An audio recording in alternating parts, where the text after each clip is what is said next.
This is the Demystifying Mental Toughness podcast, hosted by David Charlton, and you're listening to this podcast to help you build your own mental toughness, or so that you can support other people or your clients better. Either way, you will learn more about developing this plastic personality trait that all but guarantees that you will perform better and lead a more prosperous life. Hi there, I hope you're well, and I hope you're enjoying the summer of sport here in the UK, or if you're from overseas, you're enjoying the sport on TV, or if you play sport, well, things are going well for you. In today's podcast episode, I've broken away from the norm. Recently I've been sharing bite-sized clips of previous episodes, and last week we actually went back to episode 1, where Doug Stryachik talked about the differences between resilience and mental toughness. Today, however, you're going to listen to my ramblings about mental toughness. I'm going to go on to share a real-life scenario, a case study which has just recently happened last weekend and will move forwards into the summer months if the person in question decides to partake again in his sport, which I'm sure he will. So the person in question here is Rory McIlroy. For anyone who isn't aware of who Rory McIlroy is, well, he's a very famous golfer. And he's a very famous golfer who last weekend was playing in the US Open golf tournament at Pinehurst in North Carolina. An incredibly difficult golf course, I've got to add. And going into the last 3 holes, he got himself into an amazing position to win the tournament. One thing to add here is, Rory had not won a major tournament since Valhalla in 2014 in the PGA Championship. So that was 10 years ago. And sadly, a lot of people watched a Rory collapse, according to the press. Some of the other press comments are, this is a dark time for Rory. He'll be haunted forever. The word implosion, choking, they were all mentioned. The implications, well, pundits, professionals, social media, they've been analysing his decision making, his shot choices. His caddies got blamed. Some pundits briefly touched on the psychological component, saying that he lacked ruthlessness. The burden of expectation of not winning for 10 years in a major got on top of him. Some even went to say he was too nice a person. Now, the way I see it, as a psychologist, the facts are Rory McIlroy missed 2 short putts on the run-in on the 16th and 18th hole. They lost him the golf tournament. So what I'm interested in doing here is explaining about mental toughness, where this actually fits into it, without actually knowing Rory McIlroy, and without running a measure of mental toughness on him. And I'm going to share some generic tools and techniques that I would potentially use with Rory McIlroy, should I be supporting him when he plays at Royal Troon on July the 18th through to the 21st in the Open Championship. So, mental toughness. For those of you that listen to this podcast on a regular basis, very briefly and quickly, you've got the 4 C's which link to mental toughness. So you've got commitment, you've got confidence, you have challenge, and you have control. Now, as far as commitment goes, Rory's commitment to get to the top of his game, top of his craft, cannot be questioned. The challenge element, I'm not going to go there. I'm going to solely focus on the control element and confidence. So I'm going to link in to emotional control here. So emotional control is something that I particularly may question when I look at Rory.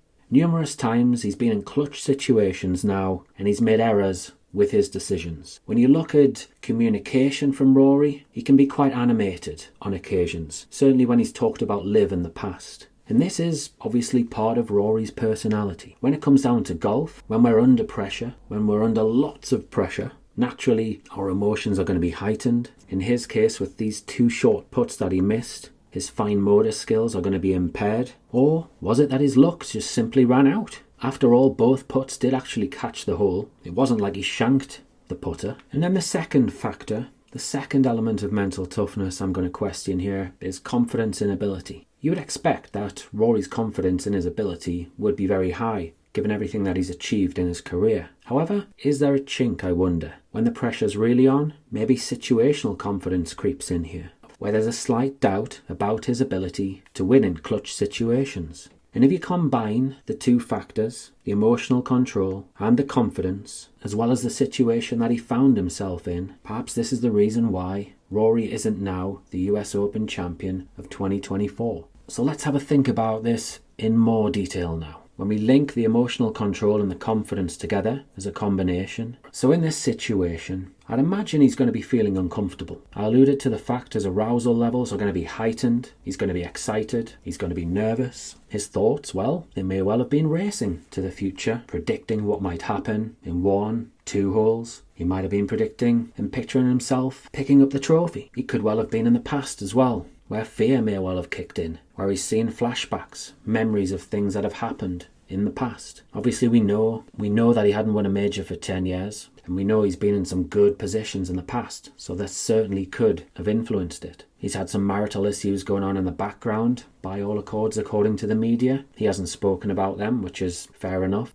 Perhaps some of these things could have been being played in his mind. Obviously the actions, well, we saw what happened. He missed those putts. He was gutted. He was devastated at the end. Now, as a sports psychologist who's worked with thousands of athletes there, if I was supporting him moving forwards in preparation for the Open Championship and I was solely focusing on the emotional control and confidence elements, one of the things I'd be looking at is his relationship with feeling uncomfortable. So the bodily sensations that you get when you feel out of control, when the pressure is really on, when the situation is challenging. The heart might well have been racing. The hands could have been sweating. Breathing perhaps becomes shallow. Lots of butterflies in the stomach perhaps. The hands could be shaking, perhaps over that putter. Then you've got the thoughts as well. I alluded to the fact that his thoughts could have been flipping from past to future, and he may have been finding it difficult to stay in the present moment. I'd certainly be going there to try and find out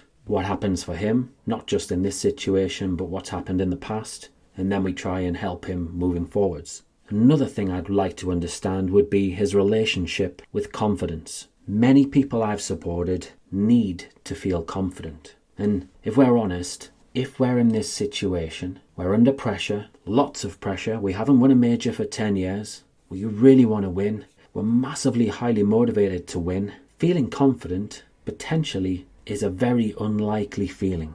There's likely to be lots of what-if scenarios played in our head. So how do we help Rory McIlroy moving forward, or if it's yourself and you've been in a similar situation? Well, you may have heard the word mindfulness. That would be one of the things I would look at. I would help Rory become an expert in mindfulness, sitting in silence with his thoughts. We'd use cold water. We'd use ice strategically so he feels levels of discomfort. On the golf course, in practice, in training, again, we'd help him feel discomfort and then come up with strategies to lower the levels of arousal when necessary. Obviously, you're never going to be able to replicate that situation exactly. However, ahead of tournaments like the Open and other big tournaments, I would be encouraging him to use visualization, to see himself in uncomfortable situations he's likely to come across. Perhaps those 2-3 foot putts, or an Open Championship, well, it could be playing out of the thick rough. It could be playing out of those lovely pot bunkers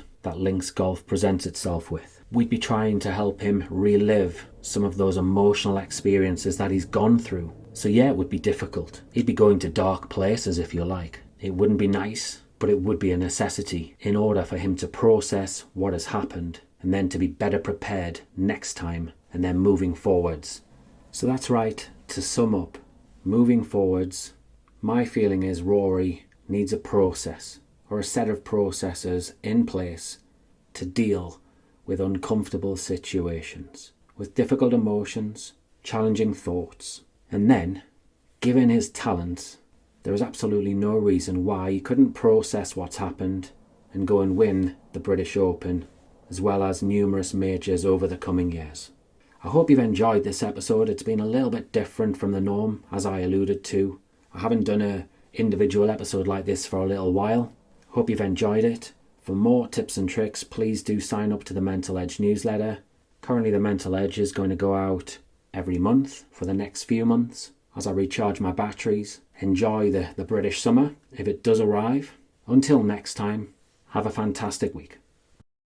If you enjoyed this episode of the Demystifying Mental Toughness podcast with David Charlton, do check out my website, sport-excellence.co.uk, and my online sport psychology resources. The Sport-Excellence website has essential resources for anyone looking to build their own mental toughness or the mental toughness of their athletes or teams, or if you want to achieve peak performance more often or optimal functioning. The Sport Excellence website has everything you need to keep moving forward and thrive. So go on, head over to sport-excellence.co.uk to find out more.